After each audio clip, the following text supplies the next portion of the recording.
Hello everyone. I have with me M. Nagarajan sir, who is the Director of Higher Education from Government of Gujarat. He has led various roles in government like CEO of Surat Smart City. He was Deputy Commissioner in Surat Municipal Corporation. He was the one who started the Smart Cities mission. He has a bigger role in terms of IT adoption in a municipal corporation, a local self-government. Now we'll talk to him about what he is doing in terms of providing quality education in the state of Gujarat. Thank you, sir, for joining us. Yeah, pleasure is mine too. So first question I'll be asking, how is it going on? So we have completely moved digital now because of the pandemic. So how is it going in the government in terms of higher education? Higher education is also a most happening place with regard to online education. Overall, the education department has been taking steps to improve the digital accessibility and teaching and learning activities. In higher education, we have launched a project called Udayam, which is unlimited digital year-long learning, where we are empowering the government colleges and the grant-in-aid institutions, totaling some 500 institutions and covering almost more than 1 million students. They will be empowered to get their classes online. So right now we have completed one round of training to all the teachers in how to use the digital technologies to start their classes. And by the current trend, we can guess that this the first semester is going to be almost online. So barring a very few activities related to administration, I think teaching and learning is going to be entirely online for this semester. And even beyond COVID, the proportion of digital education is going to be higher than what it used to be. And we all know that the UGC also has mandated that at least 25% of course creditable content could be delivered online. And this is going to only enable that achievement. So I think overall, though it's a very challenging circumstances, our education system, especially in Gujarat in higher education, has been very agile and very adaptive. And so far, we have not had any very big issue in actually implementing this plan. So, sir, the pandemic happened very suddenly. In the short span of time, people were moving digitally. There are places in Gujarat, the rural one, where there is no internet, or somewhere there is no adoption of laptops. So, how do you think that people will be, or students will be able to adapt that digital nature with these resources?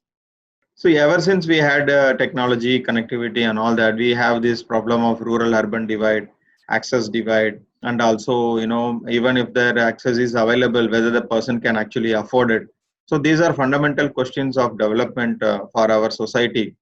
However, the we cannot, accept the situation like it is, and we have to find a solution for these kind of challenges. I'm happy that because of the last few years of increase in broadband access and availability and 4G and all, by and large, students are able to get some access to bandwidth and data availability. But I do agree that there are pockets which are having no connectivity or very less connectivity, and it is not going to help us in live education.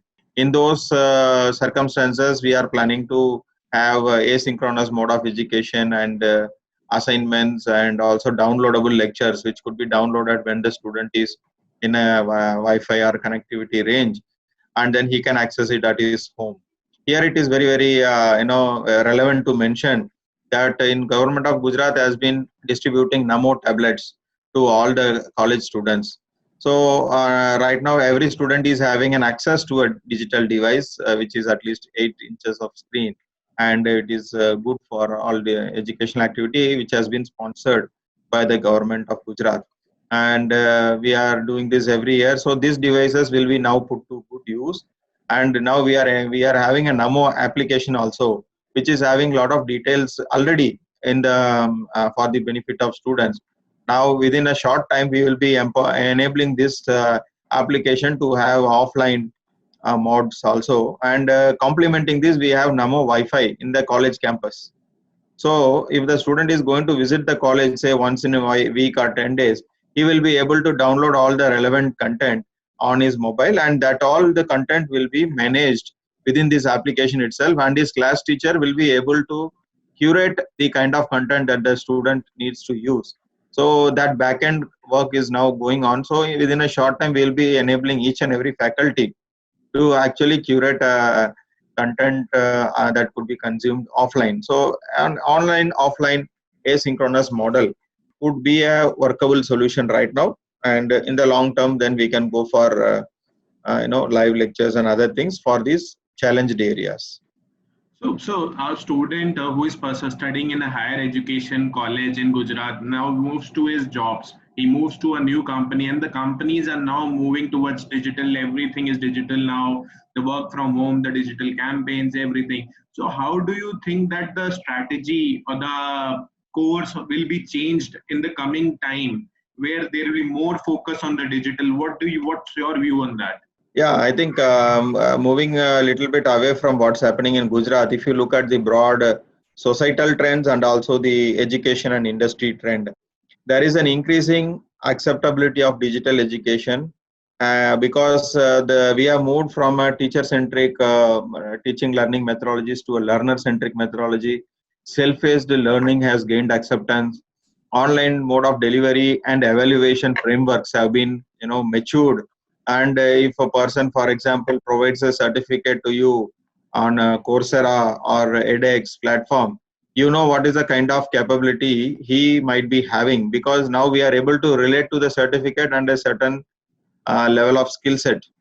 So that kind of acceptability has increased now, and now government of India has taken this very proactive step of allowing online courses to all the major chunk of universities. So more than 100 universities now are now going to come up with online education, and even just a few days ago, IIT Chennai also has launched an online degree program where in BSc they have given. So now it's only the trend is not going to be reversed now. Actually, it was a trend that was happening, and one would expect it to happen in say 3 years or 5 years time, has now been compressed into a single quarter.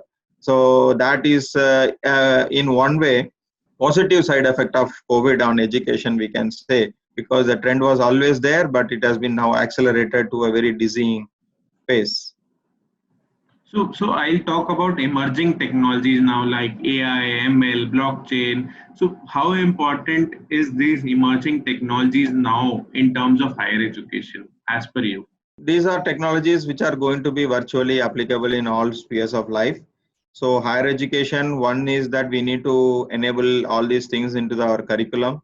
It should be by default, there should be a different proportion according to the subject or domain. For example, we have artificial intelligence and machine learning applicability even in biosciences. And these are technologies that are having universal application, but different levels of maturity is available across different segments. For example, in virtual reality or in some situation, the maturity of the technology is very high, but in certain subjects the maturity of technology is low, but still it is growing. By and large, I feel that these technologies, students should be provided a parallel exposure. There should be a minimum level of awareness, capability, or at least how to work with AI, or to interpret AI, or how to interact with AI. All these things are very, very important from the learner side. And from the teaching side, AR and VR have always, enhanced the educational support. And here it is going to deliver much more gains. And 3D printing is another technology where engineering students will be able to create prototypes at very low cost. So their hands-on learning is going to encourage. So every government college should have a maker lab and have these kind of technologies accessible to the student. So we have to actually let them work on these technologies directly, even if it is going to be a very small exposure, but it is going to be a very, very important exposure. So that way, both in the application of technology in the current domains and basic access and awareness about these technologies across all students, that should be our common minimum awareness requirement. That should be, I think, targeted. And I'm sure that within a short time, these policies will be implemented. Some of the proactive institutions are already doing these kind of activities and adding more value to the students.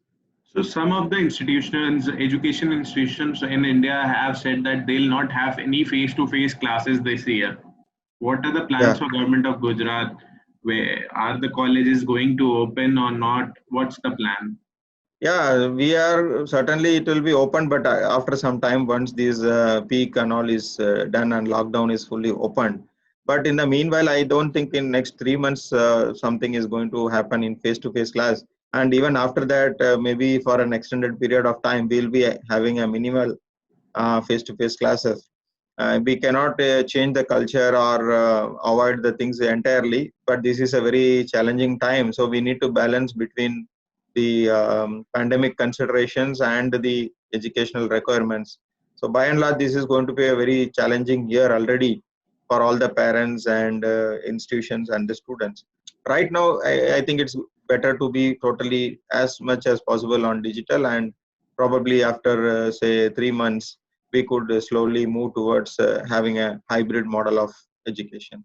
So you have been like worked with for on digital payments. We already have read a story about how your implementation of digital payments. You were CEO of Smart City. You were district magistrate of Kutch. Now you are into education department. So how has been your journey? What message would you like to give to the people, to the youth who follow you?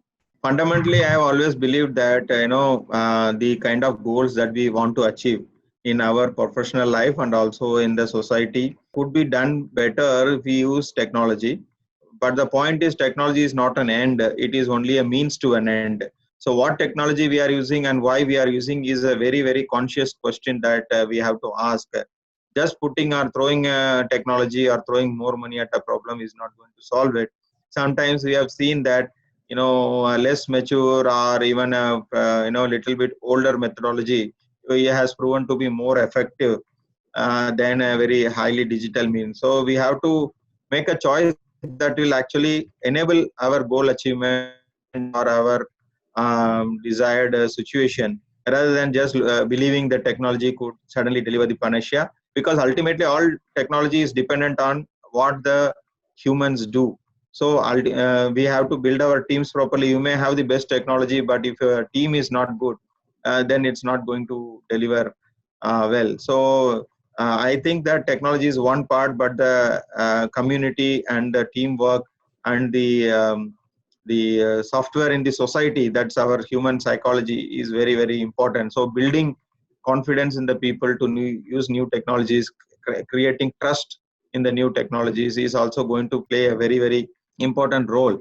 And we should ensure regulatory frameworks and privacy frameworks, like we have so many new activities that are being regulations are being framed to protect people's privacy and also in the protect the data, which is a core requirement. Once these things are done, people will have trust in the system, and trust will actually create more value than just mere technology. Always technology is an enabler, but what we do with technology and how we do it is going to matter much. And change management is a very, very important aspect of this. Right now we are all scrambling to cover up this pandemic challenge, but I think this is a good time to understand how important change management is. And beyond COVID, we shall be little bit more empowered to make conscious decisions and move towards our aims and achieve it using technology. Thank you so much for talking to iktgovernment.com, sir. Thank you, Manish. Thanks.